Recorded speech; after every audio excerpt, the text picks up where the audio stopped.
कल की वीडियो में हमने जहाँ बात ख़त्म की थी वहाँ मुझे कल लगा था कि शायद इतनी बात बहुत होगी। बट मैंने थोड़ा और उस इशू पे सोचा और मुझे लगा कि जो मैं बात कहना चाहता हूँ उसका पूरी तरीके से उसका जो सोल है वो कवर नहीं हो पाया।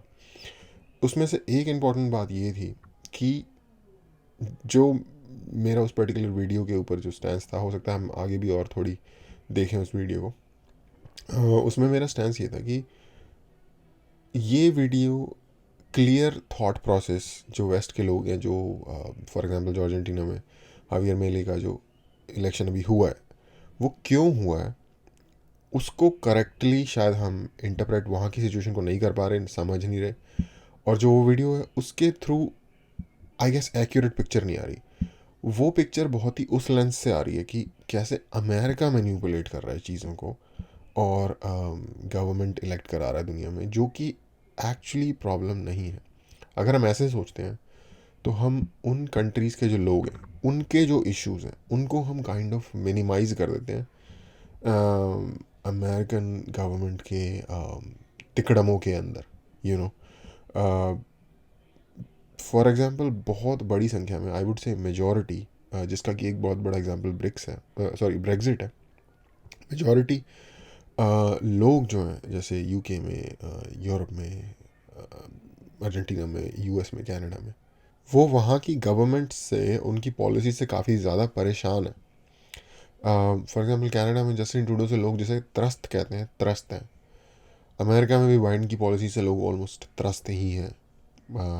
यूके में इवन दो टोरीज जो कि वहाँ की कंजर्वेटिव पार्टी है उसकी गवर्नमेंट है, लोग उससे भी खुश नहीं है उसकी परफॉर्मेंस से। बिल्कुल ही उन्होंने अपनी स्टेट का जो कंट्रोल है वो लाइक लेफ्ट को, या जो एंटी सोशल लोग हैं जो ब्रिटेन का भला नहीं सोचते, उनके हाथ में दे दिया है। तो जब एक पेंडुलम बहुत ज़्यादा किसी एक साइड की सपोर्ट में घूम जाता है और जनता उससे परेशान होती है तो फिर वो इस तरीके के ऑप्शन चुनती है जो कि एक्सट्रीम लग रहा होता है देखने में।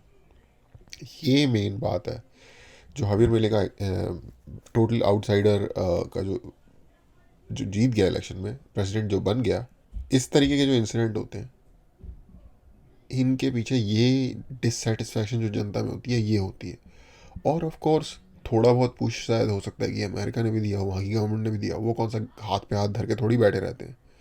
आ, तो ऐसा नहीं है कि इसमें बिल्कुल ही सच नहीं होगा, लेकिन हमें इस तरीके से दुनिया को एक एनिमी के तौर पे हम, हो सकता है हो, हमें अलर्ट रहने की ज़रूरत है। पर हमें एनिमी के तौर पे लाइक हर चीज़ को आई गेस उस निगाह से देखने की, शायद हमें थोड़ी सी डीपर अंडरस्टैंडिंग करने की, कॉन्टेक्स्ट में चीज़ों को देखने की ज़रूरत है। और मैंने जब ये चैनल बनाया था मेरा सिर्फ एकमात्र लक्ष्य था इस चैनल को बनाने का, कि मैं देख रहा था कि सोसाइटी में लोग चीज़ों के बारे में एक सर्टेन, या तो एक सर्टेन वे से सोच रहे हैं या एक बहुत ही सरफेस लेवल वे में सोच रहे हैं। कोई चीज़ कोई बंदा क्यों करता है उसके सामने वाले के दिमाग के हिसाब से सोचना, उसके कॉन्टेक्स्ट में सोचना, इस चीज़ की बहुत कमी लग रही थी। अब तो आज के टाइम में तो खैर बहुत लोग हैं समझाने वाले, मैंने तो बहुत पहले स्टार्ट किया था। लेकिन मेरा ये मकसद था तो इसलिए मैंने ये काइंड ऑफ लाइक इस पे दूसरी भी वीडियो बनाने का डिसाइड किया कि क्योंकि मुझे लगा कि बात शायद पूरी तरीके से समझ में नहीं आई है। तो जब आप ये देखते हो ना कि इस तरीके का कोई मेजर चेंज आता है पूरी दुनिया के, लाइक अर्जेंटीना जैसी कंट्री में ऐसे ही मेजर चेंज आ गया, तो उसकी सिर्फ एक ये वजह नहीं है कि अमेरिका, क्योंकि अर्जेंटीना ब्रिक्स ज्वाइन करने वाला था तो अमेरिका ने वहाँ की गवर्नमेंट पलट के ऐसे बंदे को चुन लिया जो कि ब्रिक्स नहीं ज्वाइन करेगा, प्रो अमेरिकन होगा। नहीं, उनकी इकोनॉमी की हालत ख़राब है उनके, जो कि शायद अब इस वीडियो में आगे जाके लास्ट में मैंने वो सेंटेंस सुना था कि कुछ इकोनॉमी से रिलेटेड बात बताने वाले थे कि उनकी इकोनॉमी शायद दुनिया में हाईएस्ट लेवल पे इन्फ्लेशन का शिकार है। तो इस तरीके की प्रॉब्लम्स है उनकी कंट्री में रियल लेवल की, वो दुखी हैं इन चीज़ों से। लेफ्ट का जो वोक एजेंडा एलजीबीटीक्यू वाला, इन सब चीज़ों से रिलेटेड, उनसे लोग परेशान हैं। उन पहले ये समाज में बाहर था, उनके घर से बाहर उनकी फैमिली को इफेक्ट नहीं करता था, शायद इतना परेशान नहीं थे लोग, टैसिट सपोर्ट भी दे दिया करते थे। अब ये चीज़ें उनके घर में आ रही हैं, उनके बच्चों को ये चीज़ें इफेक्ट कर रही हैं। जिस तरीके की पॉलिसीज़ उनकी गवर्नमेंट बना रही है कि स्कूल में क्या क्या पढ़ाया जाएगा, करिकुलम में क्या क्या होगा, कि वोक एजेंडा वट एवर जो भी है। तो अ, एक रियल प्रॉब्लम्स हैं उन कंट्रीज़ में, ये जो एक्सट्रीम लेफ्ट की जो गवर्नमेंट्स हैं उनके थ्रू, और उसका ही ये लाइक लोग डेस्परेट मेजर ले लेते हैं, और ये उसका ही एक रिजल्ट है। क्या यूएस गवर्नमेंट ने प्रॉप करने में हेल्प की होगी, पर वो मेजर इशू नहीं है। ब्रिक्स कोई ब्रिक्स भी बात कर लेते हैं। कल मैंने हल्का सा बोल दिया था कि ये फुद्दू एजेंसी है, मैंने शायद एक्सप्लेन नहीं किया। ब्रिक्स की कोई टक्कर नहीं है वेस्ट की जो ऑर्गेनाइजेशन है उसके आगे।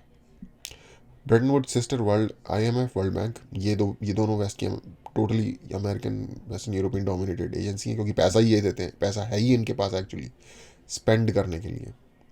क्योंकि चाइना के पास भी है थोड़ा बहुत पैसा, ऐसी बात नहीं है, लेकिन वो उस पैसे को अपने मीन्स के लिए यूज़ करता है। ये भी करते हैं वेस्ट भी, लेकिन चाइना तो आउट राइटली गुंडई में यूज़ करता है। गुंडई है, यूपी वाला सीन है उसका। तो वेस्ट की जो ऑर्गेनाइजेशंस हैं, IMF, World Bank, even UN,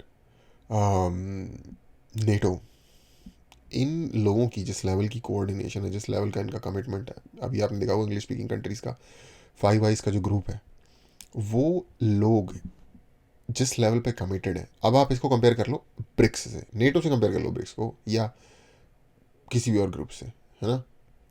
BRICS में ब्राज़ील दुनिया के दूसरे कोने में, ठीक है।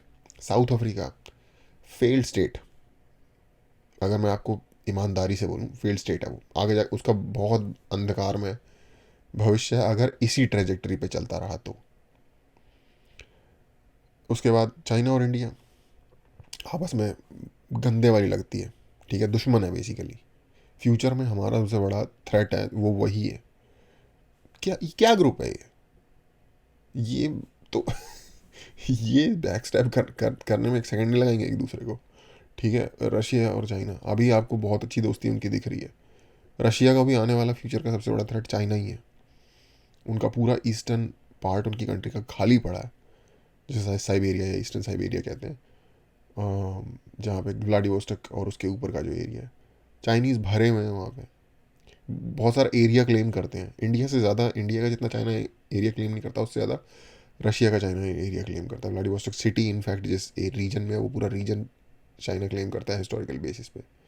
वो तो मेरे को लगता है कि दूसरी गैलेक्सीज में जाके भी क्लेम कर देंगे अपना। बट मैं बता रहा हूँ कि ब्रिक्स कितनी फ्रेजाइल, कोई जिसके कॉन्सिक्वेंसेज नॉन कॉन्सिक्वेंशियल एंटिटी है। अर्जेंटीना भी ज्वाइन कर लेता तो क्या हो जाता, वो एक और भिखारी कंट्री है। आई एम सॉरी मैं इस तरीके के वर्ड यूज़ कर रहा हूँ, बट आज के दिन में उनकी यही हालत है। आईएमएफ से पता नहीं कितने बिलियंस ऑफ डॉलर्स वो लोग ले चुके हैं। मान लो ब्रिक्स कर भी लेता ज्वाइन, आईएमएफ को उन्होंने बिलियंस ऑफ डॉलर देना है, उनको उन्होंने ना एक खास जगह से पकड़ा हुआ है।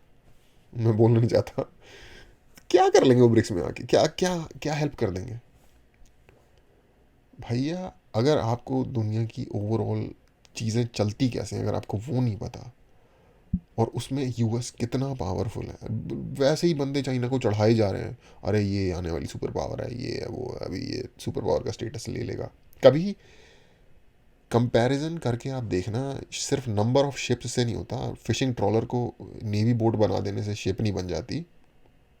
कभी आप रियल पावर कंपेयर करके देखना, हाँ, चाइना और यूएस की, आपको फ़र्क दिख जाएगा कितने उनके पास दुनिया में स्टेशंस हैं, क्या उनकी कैपेसिटीज़ हैं। हाँ, उनकी अपनी कंट्री में वो जिन पॉलिसीज़ पे चल रहे हैं उससे वो इम्प्लोड हो सकते हैं। चाइना अगले 100 साल तक भी पूरा अपना जोर लगा देना जहाँ का जोर है, यूएस क्या, जिसे कहते हैं पंजाबी में, आले दुआले नहीं आ सकता, ठीक है। तो ये मैं कुछ चीज़ें बयान करना चाहता था कि जो ये जितना ही हमें दिखता है ना कि यूएस एक लाइक बालाजी के सीरियल वाली बहू है जो साजिश कर रही है, कभी इसको फंसा रही है, कभी उसको गिरा रही है, ऐसा नहीं है भाई। उनके पास बहुत पावर है, करते हैं वही चीज़ें पूरी दुनिया में, लेकिन जहाँ वो करते हैं वहाँ हमें समझ आनी चाहिए कि हाँ यहाँ उन्होंने किया था। जहाँ वो नहीं भी कर रहे हैं हम वहाँ भी एट्रीब्यूट कर दे रहे हैं चीज़ें उनको। उसकी क्लैरिटी की मैं बेसिकली बात कर रहा हूँ। बस अगेन थोड़ा सा चीज़ों को डीपर ग्रैन्यूलर लेवल पे चीज़ों को समझने के लिए कोशिश करनी चाहिए, और एटलीस्ट गलत इन्फॉर्मेशन लोगों के दिमाग में ना बैठ जाए। क्योंकि फिर ये जो आज की जनरेशन है ये लोग अगर इतना एनिमोसिटी वाला बिहेवियर यूएस की तरफ रखेंगे, कल को ये लोग गवर्नमेंट डिपार्टमेंट्स में जाएंगे, फॉरेन सर्विसेज में जाएंगे, कुछ ऐसे डिसीजन मेकिंग पोजीशंस में जाएंगे जहाँ इनकी थॉट प्रोसेस किस तरीके की है, उससे फ़र्क पड़ेगा कंट्री के फ्यूचर पे। और अगर इनको हम इस तरीके से मेंटली कंडीशन करेंगे तो शायद आ, उसके लिए वो अच्छा नहीं होगा फ्यूचर के लिए, हमें एक well informed, well educated populace चाहिए, रेटोरिक से ड्रिवन पॉपुलेशन नहीं चाहिए हमें। एनीवे, मैं सोच रहा था कुछ और भी वीडियो देखेंगे आगे, लेकिन उसका मुझे स्टिल कॉन्टेक्स्ट समझ में नहीं आ रहा कि क्यों देखनी चाहिए।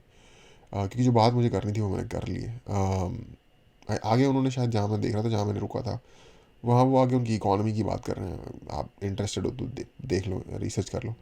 लिंक मैं डाल ही देता हूँ हमेशा वीडियो, मेरी लास्ट वीडियो के डिस्क्रिप्शन में आपको लिंक मिल जाएगा उसका। आप पूरी वीडियो वहाँ पे जाके देख सकते हो। देखने के लिए थैंक यू।